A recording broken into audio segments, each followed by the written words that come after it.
This is absolutely Essendon. It's our round 6 game review. Bombers versus the Crows. We got up by 3 points once again. A very tight finish. Watching through fingers. These games, they're taking years off my life, but I'd rather that than the no joy existence that can sometimes befall us. As Bomber fans. Great result. We're sitting at 4-2 in the 8 for the moment. A percentage that looks like a typo, but it's gradually improving. But a most unexpected situation, I would say. Well, I agree 100%. And who would have thought that looking at the draw at the beginning of the season that we would be 4-2, 2-4. Yeah, that was your prediction. Was the look that of the feeling I had, and even worse, to be honest. I thought this was a really tough draw for the Bombers. And after the Port game, I kind of felt I might have been right on the money with that forecast, but they've proven me wrong. And boy, they did it again last night, and really another gutsy win to follow up from the Bulldogs game in foreign territory over there in Nuffy land. And, I thought the boys just were magnificent, and particularly in that first quarter. Yeah. I mean, it was like a UFC showdown. They were throwing tackles everywhere. They were. Brilliant effort. They were. Congratulations, Bombers. Congratulations, Scotty. Yes. I think we can all safely say there is an Essendon edge, and we saw it on display last night. We did. I mean, we saw resilience and mongrel. And that hasn't always been the case because the game had some momentum swings. There was ebbs and flows and ebbs. I don't know what is an ebb. Well, it's something. Mr. I love the English language. I'm glad you asked me. It's from the Latin ebbius, meaning to dissipate and fall away quietly into the night. An ebb. It's not bad. I think it's pretty good. But I want to talk about the elephant in the room. I mean, let's get straight down to tin tacks because I think there's a lot of chatter around an incident that happened during this game. There has been a little chatter. Yeah, there has been. And I really wouldn't mind having a quick look at an umpiring decision that, frankly speaking, if we put our prejudice to one side, you'd have to say that was the wrong decision from the umpires. Let's have a look at it. Hang on. Langford barreled in a tackle. Holding the ball. Wow. Thank you. That is a big call. Knocks it. Clear out. No. Okay, well, there you go. Even the commentators. You lobbed that one up. I know. And then you just smashed it away. So I think the point's been made, right? A game is not about one decision. There are many, many decisions from the umpires, or non-decisions as it may be, throughout the course of a game. No, but I'm a Nuffy supporter. Let's talk about the one in the last 5 seconds. Exactly. Oh, you must be Luke Hodge then. Because I tell you right now... Nathan Buckley? You know how you have a king of Moomba? Luke Hodge, you're the king of Nuffy land. Because his comments at the end of that game last night were ridiculous. To say that Adelaide has now missed finals because of a decision, or a non-decision, by the umpire, mate, They cocked the game up. Have a look at the stats. They were lucky to be that close. So enough of that. Let's actually have a look at the real controversial incident. The incident in question. The one in which Sam Draper laid himself over the football like a... Well, it was a belly flop. A belly flop? Yeah. Like you at the Bonnie Doon Motel pool. Oh, I've still got the red mark on the chest from that too. I thought, and actually, I think you texted me during those wild scenes at Adelaide Oval saying, is Sam Draper impersonating an emperor penguin because it looks like he wants to hatch that egg? Right? I did. Well, because they sit on it for 65 days. And well, it was about the same amount of time, wasn't it? That's what I thought. True. Anyway, let's have a look at it because whilst this particular clip doesn't quite show the angle, there is an angle, if you can find it, a slow motion, different camera position, which does show Tex Walker pushing the ball with his elbow underneath the unwitting Sam Draper. Let's have a look. Let's have a look at it. Unwitting. All right, let's have a look. A nice way of saying it. Okay, here we go. All right, let's go. Roll the video. 10 seconds to go. They're 30 metres out. Bombers have got to go. Tex is there. Gave the little handball to keep it rolling. No winner. They jump on it. Walker. Adelaide appealing for the free. Siren sounds. Bombers have won by 3. Look at Tex. My mind hasn't changed. I don't know about yours. No, there seemed to be some sort of little tap there. I got to say, now the umpires have come out today with an announcement, which is interesting in and of itself. But that they can make an announcement? They could put a few sentences together. They can't see what they're saying. Because generally, the umpires get caught up with the home crowd, whether it's in front of Collingwood supporters here at the G or over there, and they get swept up in whatever the crowd is saying. They do. And they go with that decision. So I was, in fact, very impressed that they... held their ground. They did. But did they do that despite the crowd? Because they can be a little narky like that, can't they? I have a theory on it. You do. I'm sure you have. Someone probably mentioned to them, maybe during the break, hey, that Langford decision, that was shite. And in their heads, they're looking to balance the ledger. Correct it in some way. They certainly picked the time for it, didn't they? What a moment to balance the ledger. But I've got to say, nothing brings more pleasure to me, personally, than watching 40,000 crow eaters crying a river. I mean, that just made the victory even more sweeter. So, yeah, keep the moaning coming, guys. We love it. There's nothing better than watching them sooking off like that.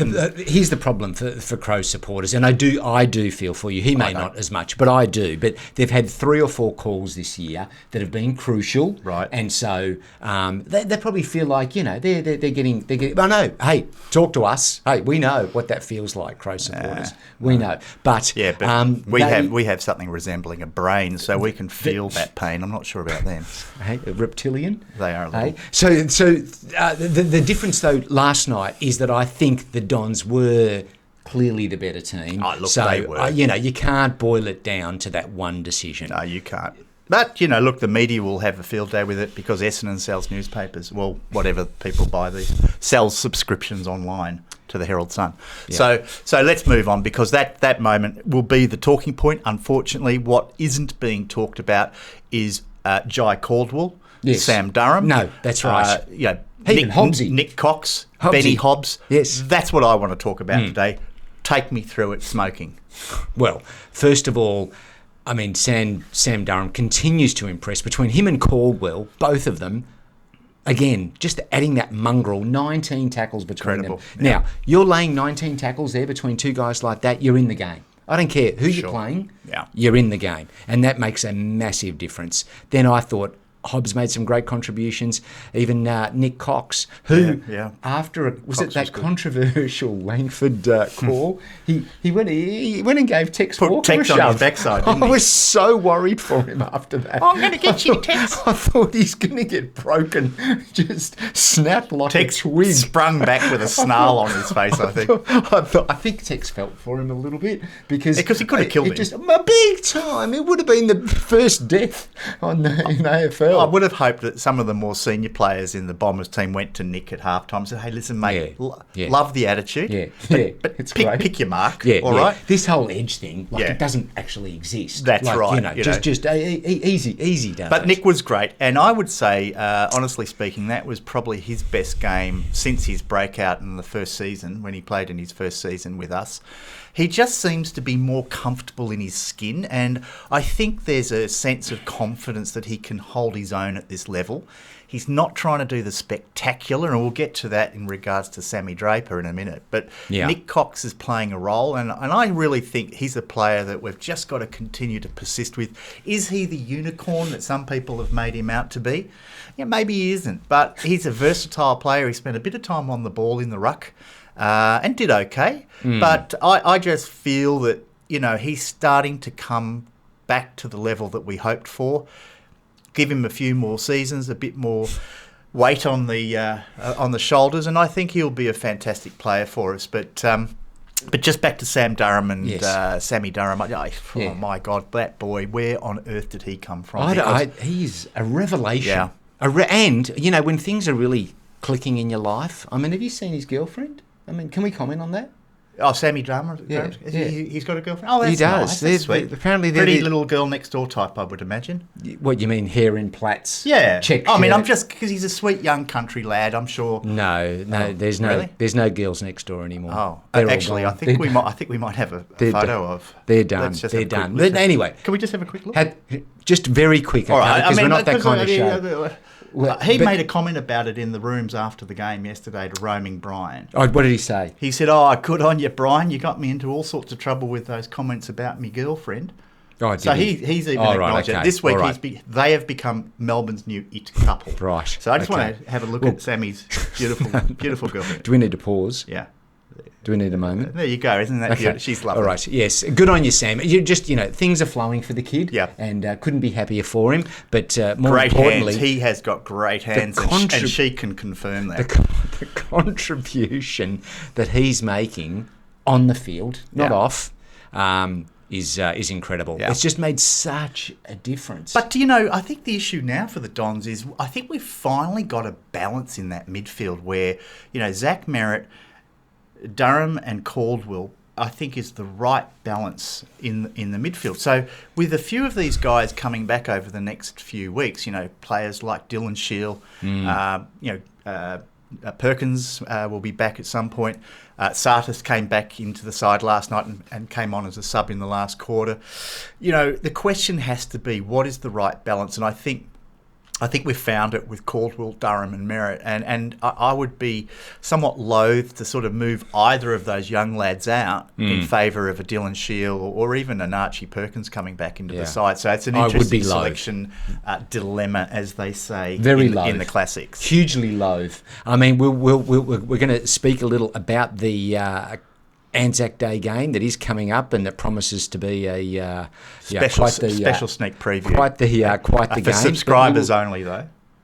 Right. Yes. Or members only coming subscribers up to the after channel. This show. So stick around, folks. It's going to be amazing.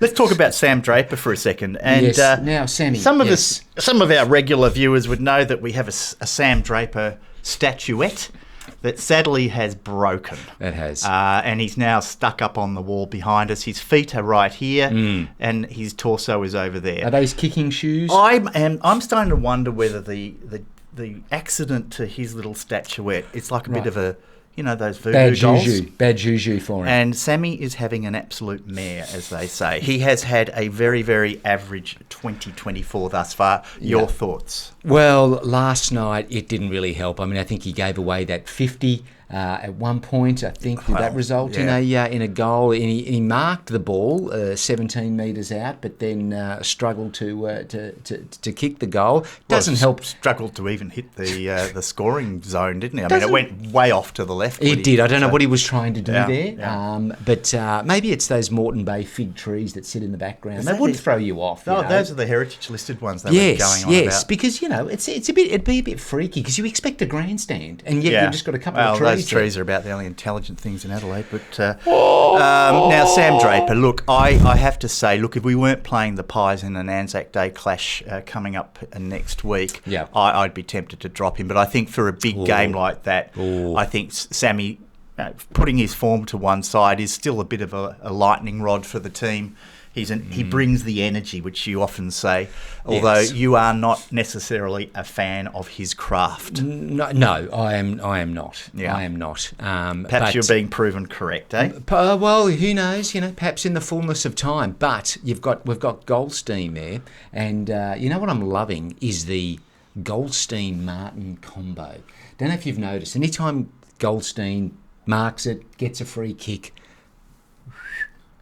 whipping out alongside him is Nick Martin. Last night created a lovely goal from outside 50. That was off Goldstein's handball. Yes, it was. It was. But then also a couple of other occasions where it just feeds it to Martin. It's like Foghorn Leghorn and Chicken Hawk, hey? And it's just it's like... Which one's which? It's like... I say, boy, I say. Yeah, that's right. It's McCartney and Lennon. Bogey and McCall. I'm telling you, Schwarzenegger and DeVito. Newman and Redford. It's a... Yeah. Shall we keep going? It's a lovely combination. Frodo and Samwise. Just look for it. As soon as he gets the ball, Nick Martin comes. Hey, Sauron and Saruman. No more Lord of the Rings references. No, look, Goldstein. Let's just quickly wrap up on Sammy, though. I think right. Is it too early for the transition? Well, there's a little, but how much more do you want to say? No, nothing. I just wanted to wrap up. Oh, okay. So moving right along from Sam Draper, Goldstein. Look, if a 35-year-old ruckman is our sort of great white hope, we've got to do something now. Sammy, get him back to the reserves. get him back into form, maybe think about Nick Bryan coming in. But I think against the Pies, and we'll talk about this a little later, perhaps swing a couple of changes around Peter Wright coming back into the side. So who knows? Yeah. But moving on. So we've talked about the pressure that the Bombers brought to that game. Yes. We've talked about some of the young guns that have done really, really well. We mentioned, of course, players like Cox and these sort of guys really starting to show something. I want to mention one more who is my favourite, Harrison Jones. Oh boy, Harrison Jones. He laid a tackle in that first quarter that was reminiscent of Byron Pickett, prime Byron Pickett. And, the second efforts that he's a big boy, Harrison Jones, but he plays like a smaller player. He is ferocious with his tackling. I thought he played a great game for us last night. I think he's had about, in the last 3 weeks, he's averaging about eight marks a game. I mean, he's going fantastically well. Maybe that's not being seen with goals. He's not getting bags. But if he continues to play that sort of high half-forward role, moving up the ground, he's got a great tank. He's providing a marking target for players coming out of defence. I'm really excited to see him finally hit the sort of levels that we hoped he would. And let's hope he continues to grow as the season goes. All right. You're glad so I really wanted to, because I think everyone knows I'm a big Harry Jones fan. Yes. But good on you, Jonesy. Quick sidebar. What does that mean for the likes of Caddy? I want to see him come into the side. Caddy gives Caddy the opportunity to develop and grow. We don't have to rush him into the side. But other teams rush their recruits into the side. Oh, look, I mean, there's some, back in the old days, right? And you're probably a little younger than me, smoking. So, but back in the old days, players used to spend 2 or 3 seasons in the reserves. I remember a former Essendon captain that played, I think, 85 games for the VFL before he was actually picked to play in the senior side. And he went on to become the captain of the club. So, if you know, you know. So I think there is some value. I guess the question is whether our VFL system is really helping to develop players or hampering them. Yeah. Exactly. All right, okay. Well, enough of that. I thought last night, defensively, structure-wise, we looked pretty good. We just gave the Crows fewer options. They weren't able to sort of move that ball as easily. Is that a coaching thing? What's happened there that sort of seems to have started clicking into place? Well, I think they're a little undermanned up forward. I think Tex had a pretty quiet game, apart from his histrionics at the end.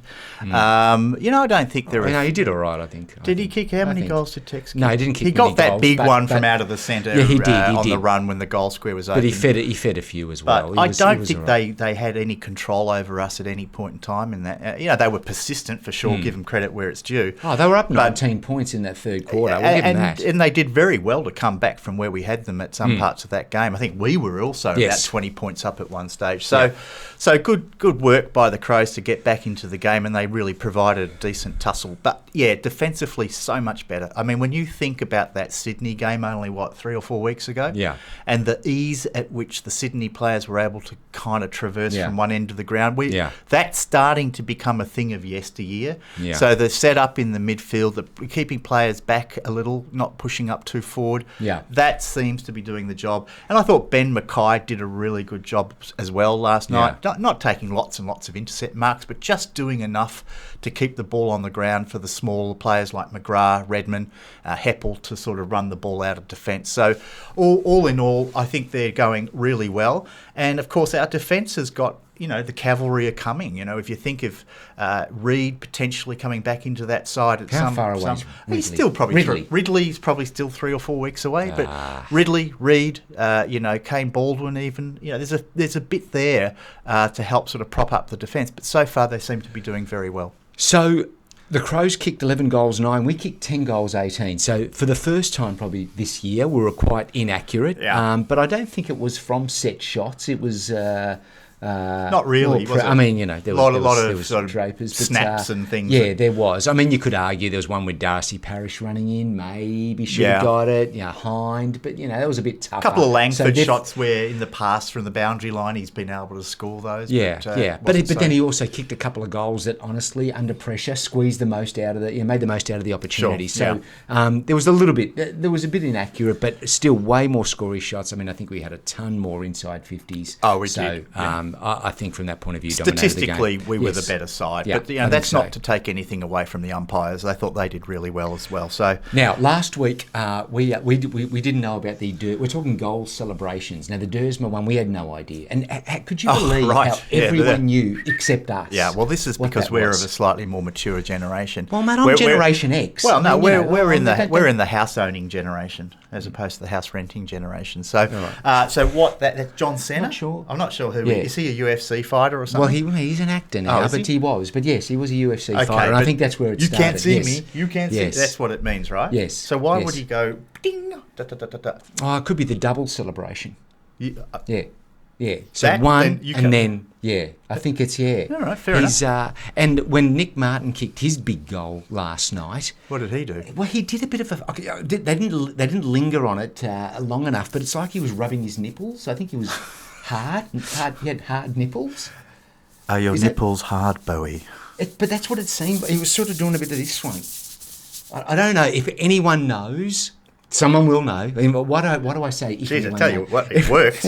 Oh, I tell you. A couple of bullets in there. Desk could be rising unexpectedly. Well, it won't be from me. Stop rubbing your nipples. You can rub mine anytime, I guess. All right. But someone will know. Please. So that what is the thing Nick too, Martin? is it? I is don't that know. like P. Diddy or something? I don't know. I don't know. It could be a bit of. It could be a bit of that. I'm not sure. Okay. Well, look, each their own. And I made a comment last week about Jakey Stringer celebrating as if he was like celebrating to every god up there, but apparently Jake has found his spirituality, and he has. So I do apologise if my comment in any way was disrespectful to Jake. Good on you, Jake Stringer. Mate. If that is what you need to help you find peace in your life and happiness, I take my hat off to you, and may you keep celebrating as often as possible, because the more he does that, the more goals he is kicking. Yes, so that absolutely helps. In the meantime, we're going to continue to pray to the football gods. Yes. Because we have got a very big game coming up. Are we moving on to the... do we want to wrap up on the game? I was working it out as I would go. But, fair enough. I think we've probably said enough about that but game. you know what I did see, though? In the rooms after the game, Dodoro. Yeah, he was greeting there. the boys with a big smile. High-fiving them. Whoa. So you wouldn't be here if it wasn't for me. Yeah. Well, I mean, it's interesting because he's gone over to Adelaide. He gets a free flight. Yeah. So stays to be stays the night at the Park Hyatt over there. Very much still well ensconced. He is truly sconced. Yeah, and couldn't be more sconced. You could not pry him out of that club with a crowbar, to be quite honest. And look, the players obviously love him. They were all high-fiving back enthusiastically. Well, they had no choice. It was that, or they'd be transferred to the West Coast or somewhere. But so no, Adrian. He's a big fan of the show. He's often calling in to express his delight at our views. But he is still there, and may he remain there for at least another couple of weeks. But we shall see. Matt Rosa, I think, is doing the coffees and picking up the dry cleaning. Oh, is he? So great game from the Dons, great win, and I can't believe that we're here again. 2 Friday nights in a row we've won. I can't remember when that last happened. So. That has been quite some time. We need to go back through the archives. Yep. A lot of years. 1933. There you go. Right. Now, let's go to the big one coming up. Now, this is a favourite game for all of us. I know we had a huge show last year around this game. We did. Anzac Day. It's our home game this year. It is. It's going to be an absolute thumper against those. What would you call them now? Pretenders? I mean, they're not really a premiership team, are they? No one's heartbroken over their demise thus far, really, are they? But they're, it was a tough loss last year. We were leading at 3/4 time. Was it 29 points? 28, they kicked, I think. Yeah, 6 goals in that last quarter, and we pretty much stopped. Went to sleep. Yeah, went to sleep. So, Nick Dacos, if I remember correctly, came alive, and it was a moment where their captain Pendlebury was taken out on the Shane Warne wing, and exactly. The Collingwood, had to cut his eye open. The Collingwood players rose as one in defence of their magnificent captain, I have to say. Yeah, and they gave us an absolute smashing in that They last did. quarter That- to win that- by about 13 points, I think it was. That's off the right. top of my head. It Yeah. still hurts. We It still does. feel the pain, lest we forget. Yeah, and we certainly haven't. So we owe them one. We do. Because I think, was it even the year before when